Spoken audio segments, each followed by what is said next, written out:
தற்கொலை இன்றைக்கு இந்தியா முழுக்க ஒரு தேசிய நோயாக பரவி இருப்பதாகவே நான் கருதுகிறேன். தமிழ்நாட்டு இந்திய விவசாயிகளை பற்றி படம் எடுக்க யார் வந்தாலும் ஒரு ரூபாய் கூட பணம் வாங்காமல் நான் எழுதி கொடுப்பதை என் பிறவி கடமையாகவே கருதுகிறேன். ஒரு கரப்பாம்பூச்சி கூட தலை போன பிறகு கூட வாழ்கிறதே, நீ ஏன் வாழ்வை தொலைத்து விட்டதாக அலறுகிறாய், கதறுகிறாய், துடிக்கிறாய், துவள்கிறாய் என்று இந்த பாட்டு கேட்கிறது. தயவு செய்து கலையின் வாயிலாக இந்த சமூகத்துக்கு கற்றுக் கொடுக்கிற மாதிரி ஒரு பாடலை பயன்படுத்துங்கள். ரொம்ப ஒரு மகிழ்ச்சியான செய்தியை சொல்ல வேண்டும் என்று ஆசைப்படுகிறேன். இந்த 7 விருதுகளில் 2 விருதுகள் பாரதி ராஜா படத்திற்கு குடியரசுத் தலைவரால் வழங்கப்படும் தேசிய விருதினை 7வது முறையாக பெறுவதில் நான் மிகவும் மகிழ்ச்சி அடைகிறேன். இதில் நான் அடையும் மகிழ்ச்சியை விட நாடு அடையும் மகிழ்ச்சிதான் பெரிது என்று கருதுகிறேன். அதற்கு காரணம் இருக்கிறது. 7 முறை திரைப்பட பாட்டு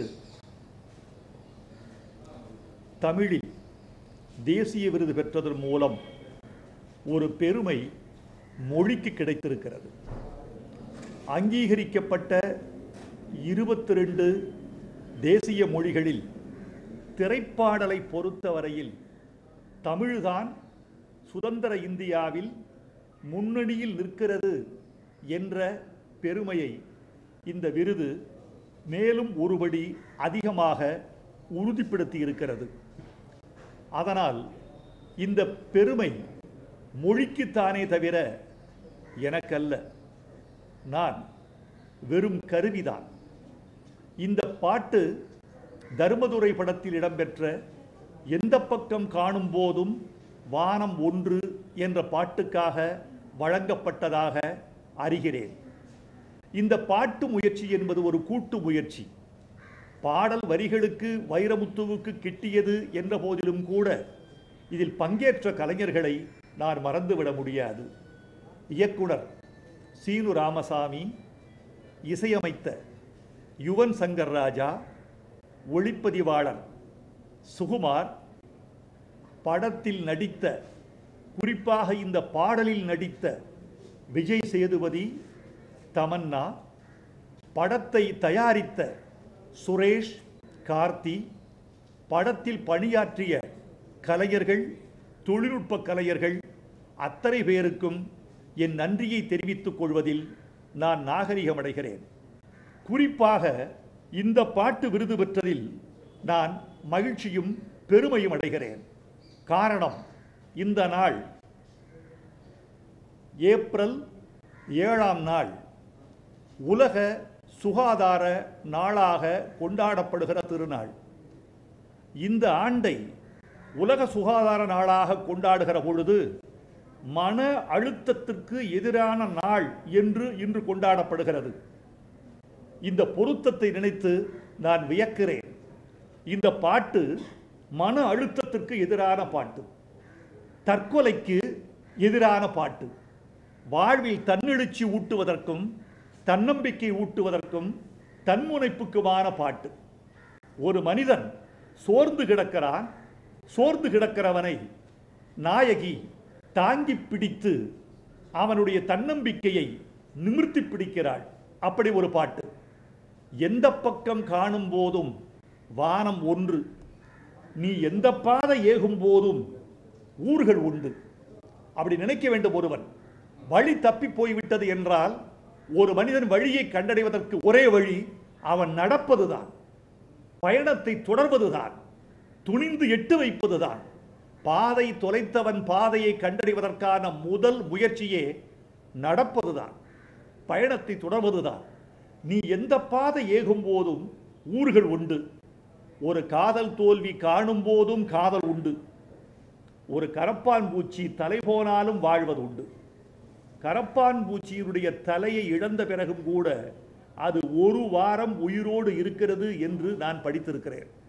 ஒரு கரப்பாம்பூச்சி கூட தலை போன பிறகு கூட வாழ்கிறதே. ஏ மனிதா, நீ ஏன் வாழ்வை தொலைத்து விட்டதாக அலறுகிறாய், கதறுகிறாய், துடிக்கிறாய், துவள்கிறாய் என்று இந்த பாட்டு கேட்கிறது. தற்கொலை இன்றைக்கு இந்தியா முழுக்க ஒரு தேசிய நோயாக பரவி இருப்பதாகவே நான் கருதுகிறேன். இதற்கு என்ன காரணம் என்று உளவியலாளர்கள் சொல்லுகிறார்கள், சமூகவியலாளர்கள் சொல்லுகிறார்கள் என்று சொன்னால், இதற்கு காரணம் முதலில் மன அழுத்தம், வறுமை, காதல் தோல்வி, அச்சம். இந்த 4 காரணங்கள் தான் தற்கொலைக்கு ஒரு மனிதனை தூண்டுகின்றன. இன்றைக்கு மன அழுத்தம் என்பது இளம் தம்பதிகள் வாழ்க்கையிலும் நிறைய மையம் கொண்டிருக்கிறது. இதை தீர்ப்பதற்கு கலை கை கொடுக்க வேண்டும். ஒரு தாய் சொல்வதை விட, தந்தை சொல்வதை விட, ஒரு கவிதை சொல்கிற போது, ஒரு கலை வந்து சொல்கிற பொழுது மனதில் சென்று அது மையம் கொள்கிறது. கலை என்பது களிப்பூட்டுகிற பொருள் மட்டுமா? பொழுதுபோக்கு மட்டுமா? குத்துப்பாட்டு மட்டுமா? கொண்டாட்டம் மட்டுமா? இல்லை. கலை என்பது இதை தாண்டி கற்பிப்பது, தன்னம்பிக்கை ஊட்டுவது, வீழ்ந்து கிடக்கும் மனிதனை தூக்கி நிறுத்துவது. அதற்கு இந்த பாட்டு பயன்படும் என்றால் அதில்தான் நான் மகிழ்ச்சி அடைகிறேன். இந்த பாடலை கேட்டுவிட்டு சில கடிதங்கள் வந்தன. எங்கள் நெஞ்சு துவண்டிருந்தது, தற்கொலையை மனசு நாடி நாடி சென்றது, மீண்டும் திரும்பி வந்து விட்டது என்று இந்த பாடலை கேட்டுவிட்டு சில கடிதங்கள் வந்த பொழுது நான் இந்த பாட்டின் பயன் இதுதான் என்று நினைத்தேன். ஆனால் பாட்டின் பயன் தேசிய விருது என்கிற போது நான் புலகாங்கிதம் அடைகிறேன். இயக்குநர்களுக்கும், பாடலாசிரியர்களுக்கும், இசையமைப்பாளர்களுக்கும், தயாரிப்பாளர்களுக்கும் ஒரு வார்த்தை: தயவு செய்து கலையின் வாயிலாக இந்த சமூகத்துக்கு கற்றுக் கொடுக்கிற மாதிரி ஒரு பாடலை பயன்படுத்துங்கள், ஒரு காட்சியை பயன்படுத்துங்கள், ஒரு வசனத்தை பயன்படுத்துங்கள். ஏனென்றால் கலையின் வழியாகத்தான் மனிதர்கள் கற்றுக்கொள்கிறார்கள். எழுத்தறிவு குறைந்த ஒரு சமூகத்தில் திரைப்படத்தினுடைய பாதிப்பு அதிகம்.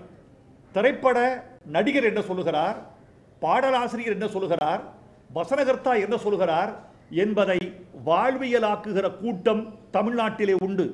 எம்ஜிஆர் படப்பாடல்கள் இன்னும் தன்னம்பிக்கை கொடுக்கின்றன.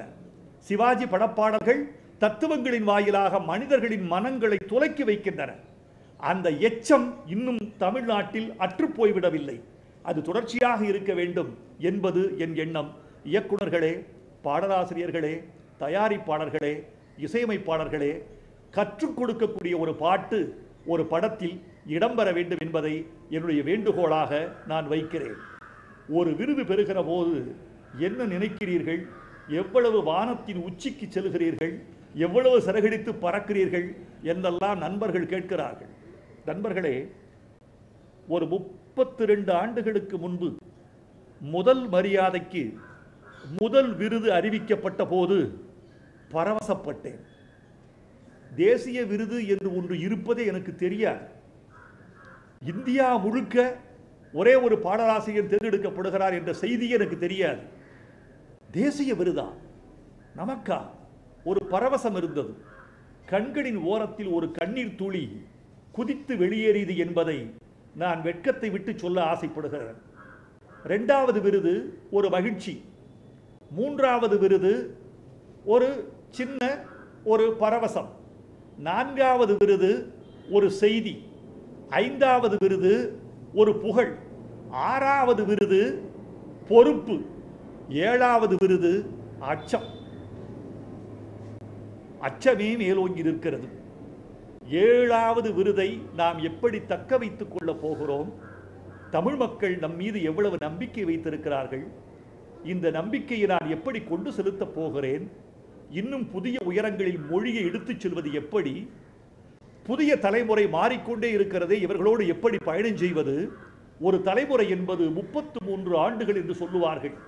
அது பழைய வழக்கு. இப்போதெல்லாம் 10 ஆண்டுகளுக்கு ஒரு தலைமுறை மாறிக்கொண்டிருக்கிறது. தொழில்நுட்பத்தினுடைய வேகம், மனிதர்களின் மன வளர்ச்சி, நுகர்வு கலாச்சாரத்தின் நீட்சி, இவைகளால் 10 ஆண்டுகளுக்கு ஒரு தலைமுறை மாறிக்கொண்டிருக்கிறது.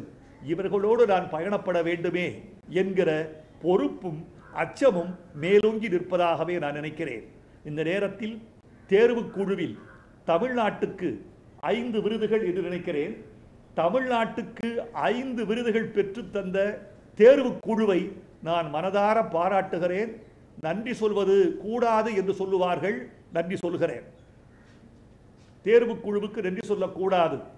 அப்படி நீங்கள் நன்றி சொன்னால் அந்த தேர்வு குழு நன்றிக்காக கொடுத்ததாக ஆகிவிடும் என்று சொல்லுவார்கள். ஆனால் தேர்வுக்குழுக்கு முதலில் நன்றி சொன்னால் அது பிழை. தேர்ந்தெடுத்து பிறகு நன்றி சொல்வது நாகரிகம்.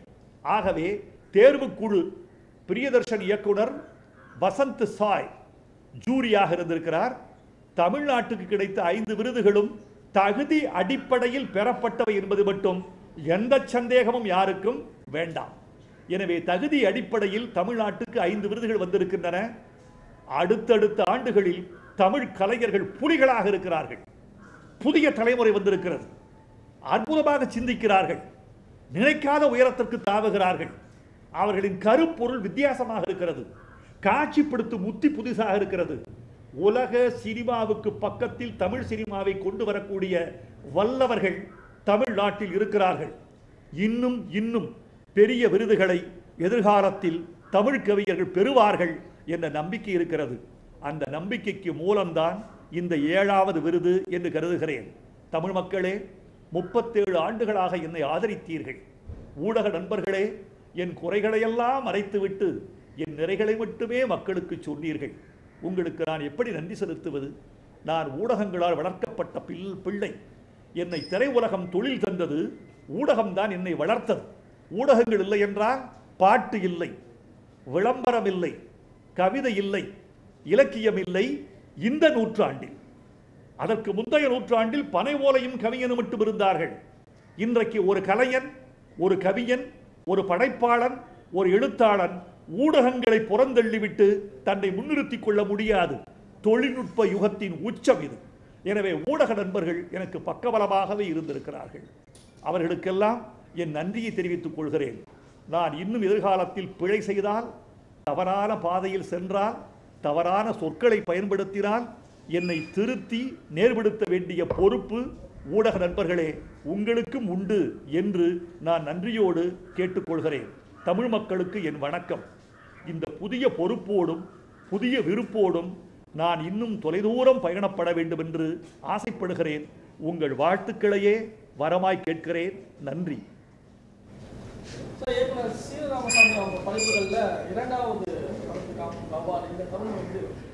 இது சீனு ராமசாமி என்னோடு பேசினார். அவருடைய மகிழ்ச்சிக்கு அளவில்லை.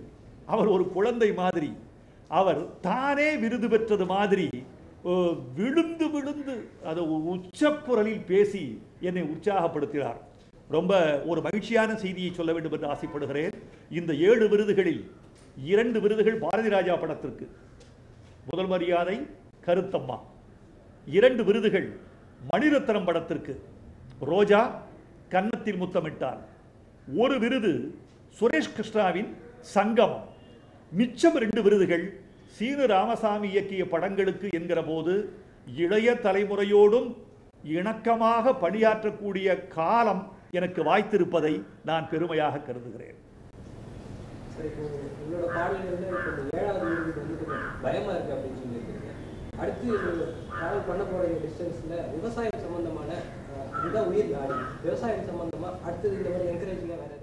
ரொம்ப நல்ல கேள்வி கேட்டீர்கள் தம்பி.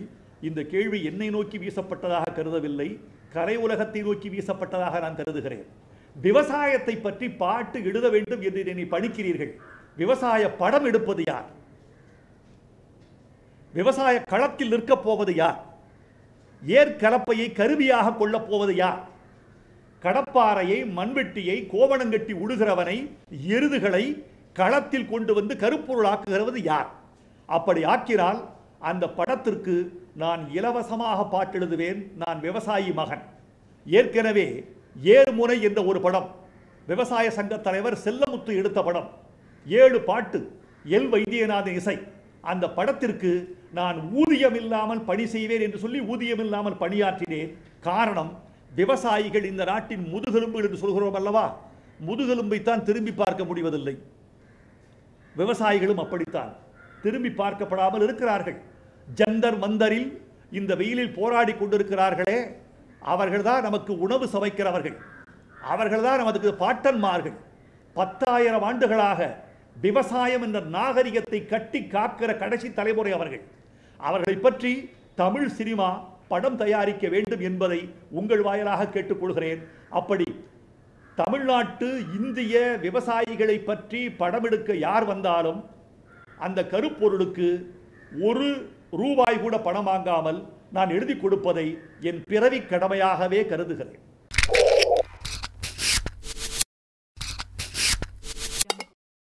ஒரு 40 வருஷமா 2 சம்பவத்தை மட்டும் சொல்ல ஆசைப்படுறேன். சிவாஜி அடிக்கிற சீன் பார்த்துட்டீங்க. இந்த உலகத்தை வாடகைக்கு ஆசைப்படலாமா, எங்க மார்க்கு எனக்கு கூட்டிட்டு போன்னு சொல்லும்போது மொத்த ஃபேக்டரிக்கு பஞ்சு வச்சு தீ வச்சாச்சு. சரவணன் சார், டே போகாதப்பா ரொம்ப சூடா இருக்குனாங்க. சிவாஜி காலை பிடிச்சேன், பார்த்துட்டு போடா உள்ள அப்படின்னு அவ்வளவுதாங்க.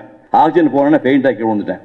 நான் 15 ரூம் வாடகையில் இருக்கேன். அவன் என் கீழே கார் சீட்டில் குடியிருந்தவன். சிவாஜி அழகா இருக்க இவனை போடலாம்னு சொல்லி இன்று நான் எங்கேயோ தெருவில் படம் போட்டு தாடி வளர்த்துட்டு திருவண்ணாமலை சாமியாக இருந்திருப்பேன். நான் சத்தியம் செய்து கொண்டு 21 வயசு வரைக்கும் சூர்யாவுக்கு காத்தி என் பொண்ணு ஸ்டுடியோக்கள் ஷூட்டிங்கே பார்த்ததில்லை. சவுக்காரமாக என்கிட்ட, சிவகுமார் ப்ளீஸ் என்ன அம்மான்னு சொல்லுங்க அப்படின்னாங்க.